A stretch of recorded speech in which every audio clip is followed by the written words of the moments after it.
Hi there, welcome. Thanks for joining me for this session about queer, joy, and healing. We're going to be looking at belonging and what that means in terms of belonging in the body, especially as an LGBTQIA plus person. So that means the lesbian, the gay, bisexual, transgender, or trans and queer, intersex, asexual plus community. And you're welcome here whether you identify within that community or whether you're an ally.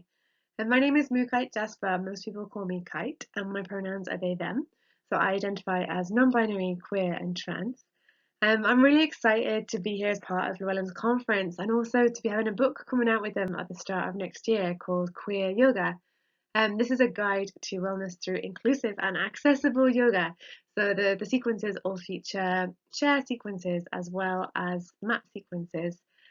This is really based on my experiences teaching the LGBTQIA plus community in Middlesbrough and around the northeast of England where I live.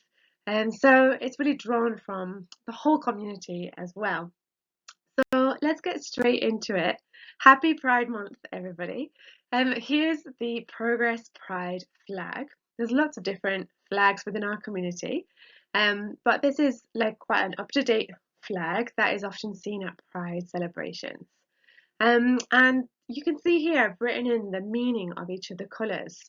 So we've got the six horizontal stripes. We've got red means life, and orange represents healing, yellow for sunlight, and green represents nature, indigo for serenity, and violet for spirit.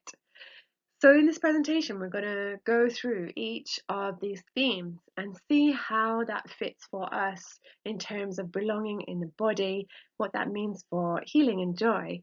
But just a quick little bit of context before we get into that, just a bit of a history lesson. This flag was designed in 1978 by Gilbert Baker, and it was in response to a call out from Harvey Milk. And in the end, actually, originally it had eight stripes, horizontal stripes, eight colours.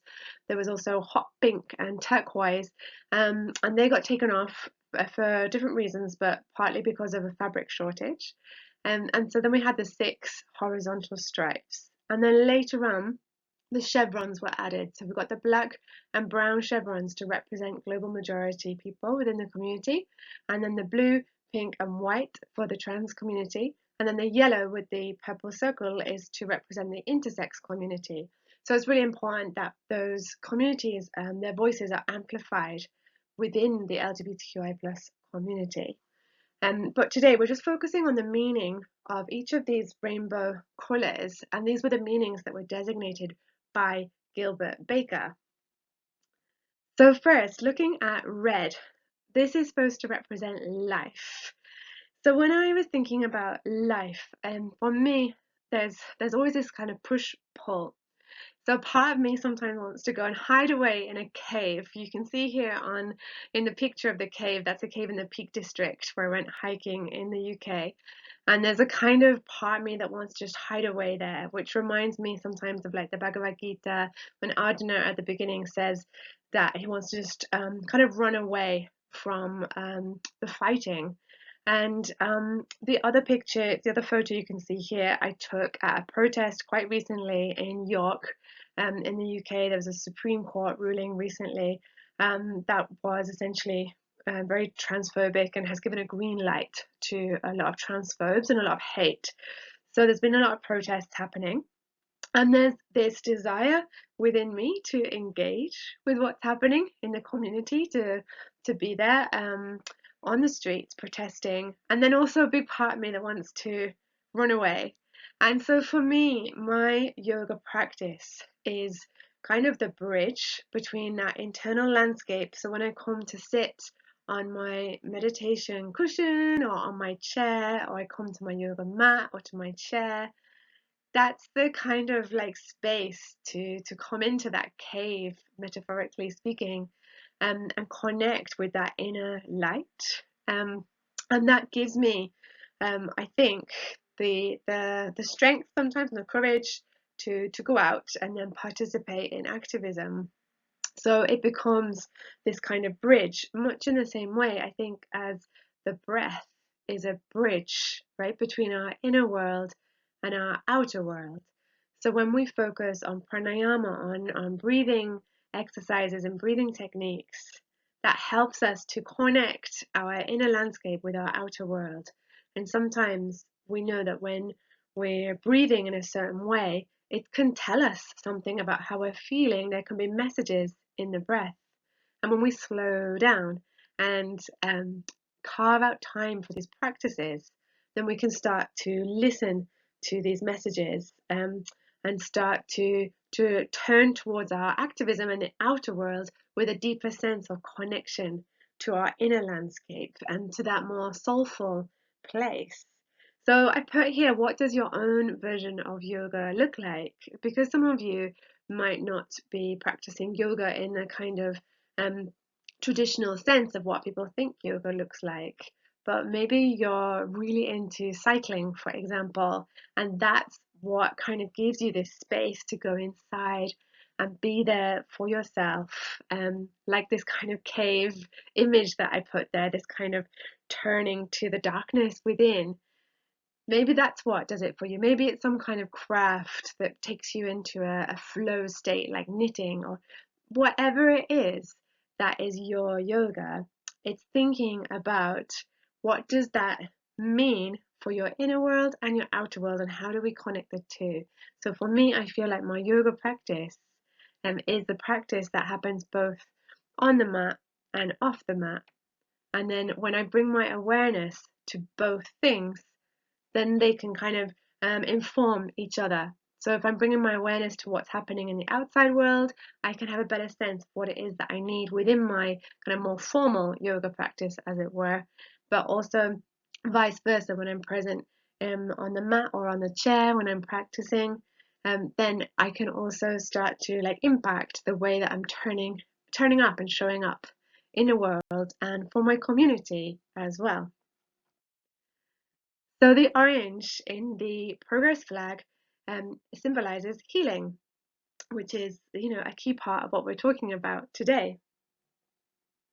So my questions here are, what practices generate a feeling of tenderness and generosity towards yourself? And what makes you feel precious and valuable? So this idea of feeling precious really comes to me through the book The Artist's Way by Julia Cameron.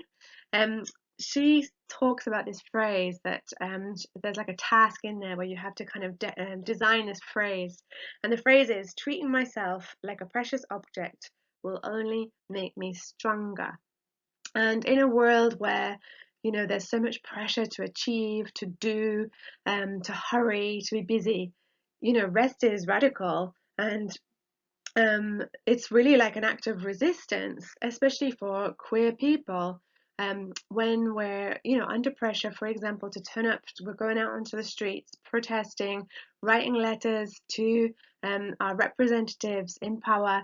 This all takes a toll on the system. And so how do we then treat ourselves with the care and kindness that sometimes perhaps we're not being afforded by the people around us in the way that we should be treated? And I think that this can sometimes feel like another kind of thing on the list of things to do, right? When we talk about self-care, sometimes it can feel really tiring to constantly having to be looking after yourself. So I'm just going to invite you today to look for these smaller moments of tenderness and generosity rather than it needing to be anything massive. So, for example, I love to just take my shoes off. And this sometimes, like here, these are my feet on the beach. I live not far from the coast on the North Sea in the northeast of England, and just feeling the sand under my feet can feel like a real moment of generosity to have that freedom there. Um, I'm particularly interested in grounding. So I work a lot with the feet. So I have bipolar and more on the mania side. So I'm always coming down, trying to ground into my feet. So going barefoot and doing like a little bit of gentle foot massage before bed. Nothing fancy, like I don't have a qualification in massage, but just spending some time with my feet can make me feel valuable and precious, and giving this kind of care to ourselves is really an act of love, an act of self-love. I personally gained a lot from looking into Ayurveda, and try to do the neti pot cleansing of the nasal passages, especially in the summer with the hay fever. So we were taught this on our yoga teacher training course, and I'm really grateful for that practice. But again, it doesn't need to be anything major. Just like flossing your teeth, it's like an act of kindness and generosity towards yourself. But it's having that, again, that awareness to slow down and take that time. And that's where the yoga practice, whatever your yoga practice is for you, that's where that counts, because when you slow down, we can bring that awareness to what it is that we need, what our body's calling for, and then we can offer that to ourselves. And the more we offer it to ourselves, the more we're building that sense of trust in our system that we can take care of ourselves, which is a beautiful thing. So the third stripe here is yellow, and yellow stands for sunlight in the flag designed by Gilbert Baker. So this is a gorgeous one. I love yellow, this connection to solar plexus chakra, for example. If that resonates for you. The questions I put here are: what lights you up? And what makes you feel expansive and create spaciousness in your system?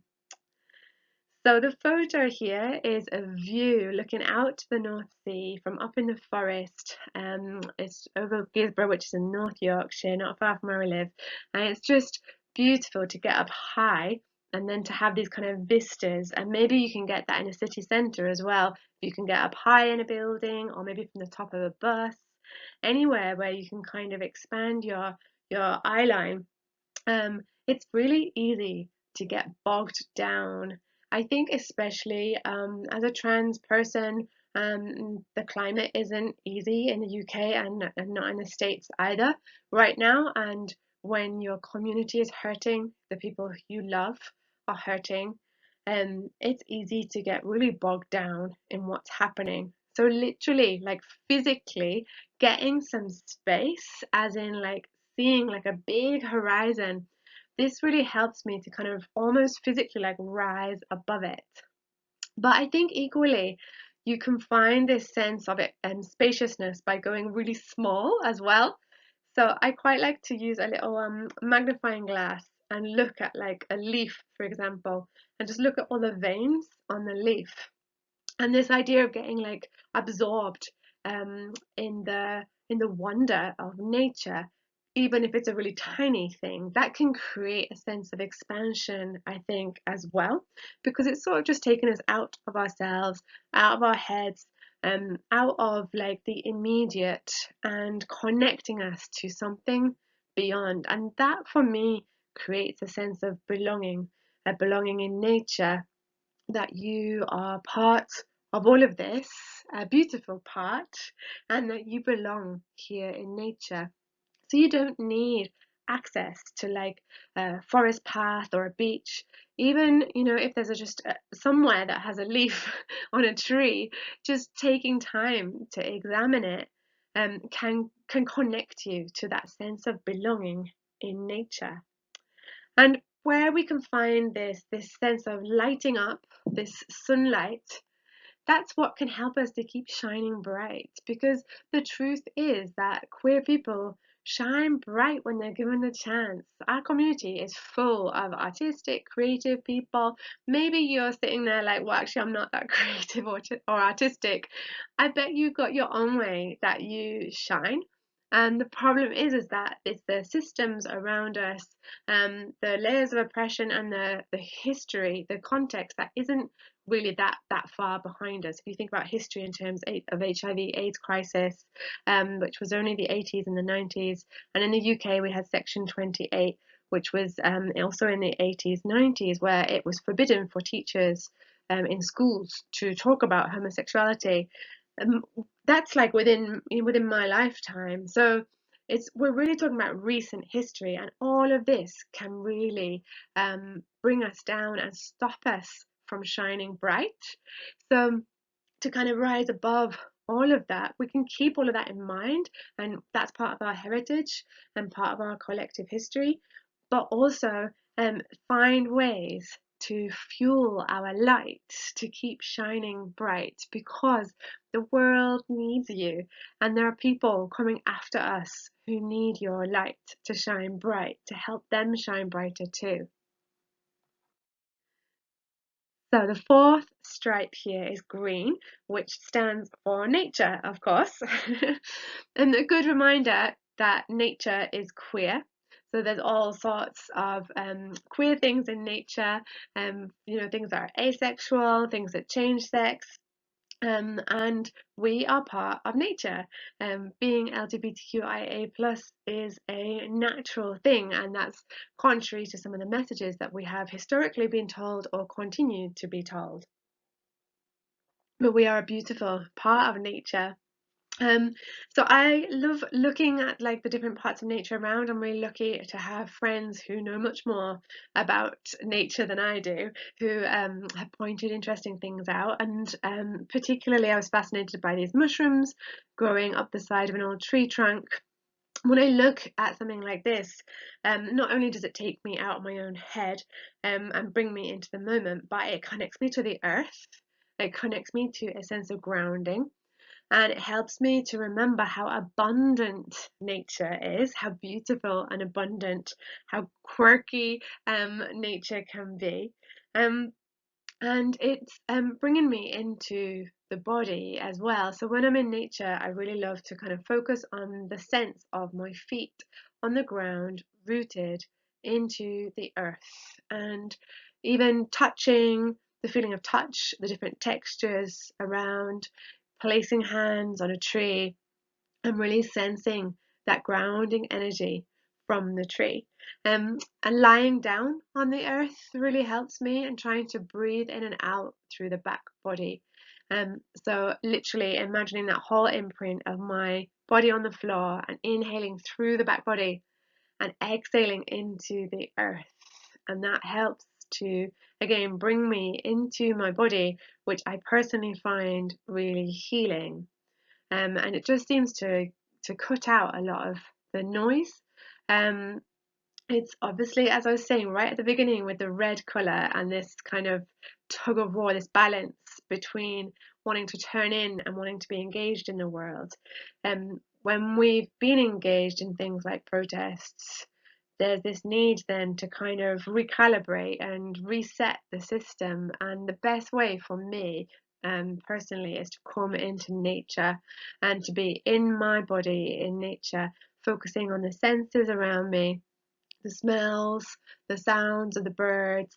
And it doesn't have to, again, be anywhere fancy. Like it could just be, your local park if you're lucky enough to have a park nearby, or even just a patch of green where you can see trees that will have birds there, and just focusing on the bird sound, maybe even downloading an app to recognize the bird sounds, because all of this stuff is available to us, and it can't be taken away.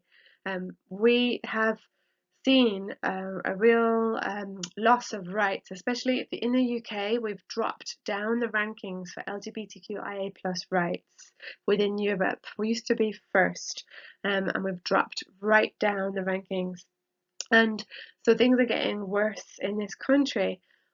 But when we connect with nature, we remember this kind of sense of freedom, that this can't be taken away from us, although we are, of course, seeing threats to our environment. But in this one moment, when you sit there and you hear the birds singing, I think that it gives some kind of hope on a really fundamental, like visceral kind of level, that we are connected to something very long lasting, that and reminds us that queer people have always been here, and always will be. So moving on to indigo. So indigo stands for serenity in the progress flag, which is a lovely word in itself. And it got me thinking about Times when I have felt calm, and especially in my body, have been when I've connected to the senses, and sensory kind of delights. So I wonder what sensory delights bring joy for you. For me, I love the sound of water. So this picture here is of me trying to step over some stepping stones nearby here, near the coast. And I love it there because you have to really focus, right, to get over the stepping stones without getting wet. And this sense of focus also brings like something like a flow state when you're completely absorbed in what's happening, and you've got the sound of the water running, and also you can see the water kind of gushing as it's pushed through the rocks.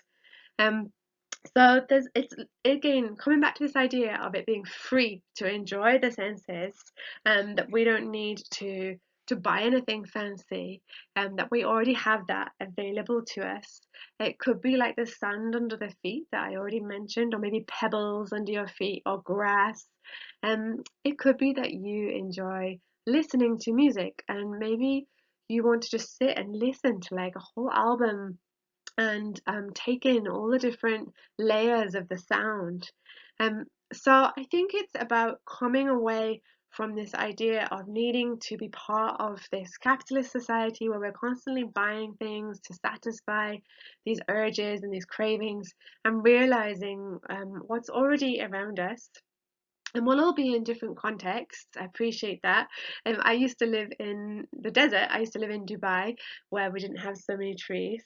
But I used to love connecting to the stars, especially out camping on the dunes. That was incredible. So wherever you are, there will be something that you can connect to, whether it's the moon, the stars, something that brings you into this sense of awe and wonder, and reminds you that you are part of this too, as a queer person, that your queerness is part of this. And when we connect to these senses, can that then create a sense of freedom in your body, which maybe can lead to this idea of serenity? So it's the fight for more freedom for our community, which drives the urge to protest, which drives activists. Um, but can you also find freedom in your body through your senses right now? And for some of us, that might mean movement in the sense of asana, which is like the physical elements of a yoga practice. But it could be connecting to burning incense, for example, and the smell, and how that brings you into the present. And I just invite you to find a sense of playfulness with this. So I feel like serenity is quite like a grown-up word, but I wonder if there's a freedom to be found in connecting with our inner child, and especially those of us who identify as LGBTQIA plus. It wasn't always easy for some of us as kids. You know, if we were seen to be different as children, school can be quite a brutal place, for example. Um, so connecting with our inner child can feel quite complicated sometimes. Those of us who weren't able to live freely or didn't have the words to express our identity, or understand our identity when we're younger, that can feel quite hard sometimes to then connect with our inner child. But if you feel that is something that would be comfortable for you, maybe taking some time to journal and think about what would bring joy and freedom to that inner child, and whether you can offer that now as an adult. So coming into the senses in that kind of playful way. It's just a thought to see what else is there under the kind of grown-up layers. So finally, we're moving on to violet, which represents spirit. So spirit has a lot of different meanings.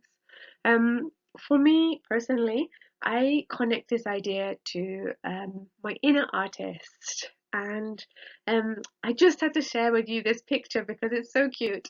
My sister made me these biscuits for Pride Month just the other day.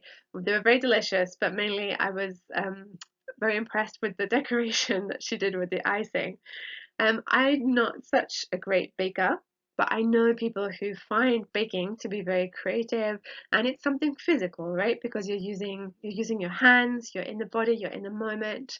And I think that this is a gorgeous thing to bring joy, right? To find these kind of practices that create this flow state where you can connect to something sort of more universal. So for me, I like sewing, and I can sometimes find a flow state when I'm sewing if I'm not making too many mistakes. But maybe making placards or banners for protests, these are all physical acts, and the more that we can bring joy to our protest, the more that we're then living yoga in our daily lives, off the mat or off the chair. And when we're tuning into the physical sense of what we're creating, what we're making with our hands, with our bodies, then we're finding this sense of belonging in the moment. So it's moving away from this idea of belonging being something that is outside of us, that's out there that we can reach for, and realizing that we already belong here in this moment, and offering that to ourselves by kind of just stepping out of our own way.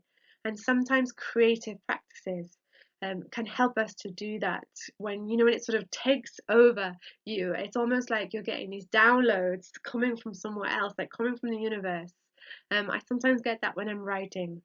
When I'm in a real flow state, when I'm writing, it's like I'm just dictating something that's already out there, that's coming to me rather than me kind of getting it from in my mind. So there must be something out there, even if you haven't found it yet, that can help connect you to this idea of spirit, whatever that might mean for you. And again, it's not about thinking big or fancy.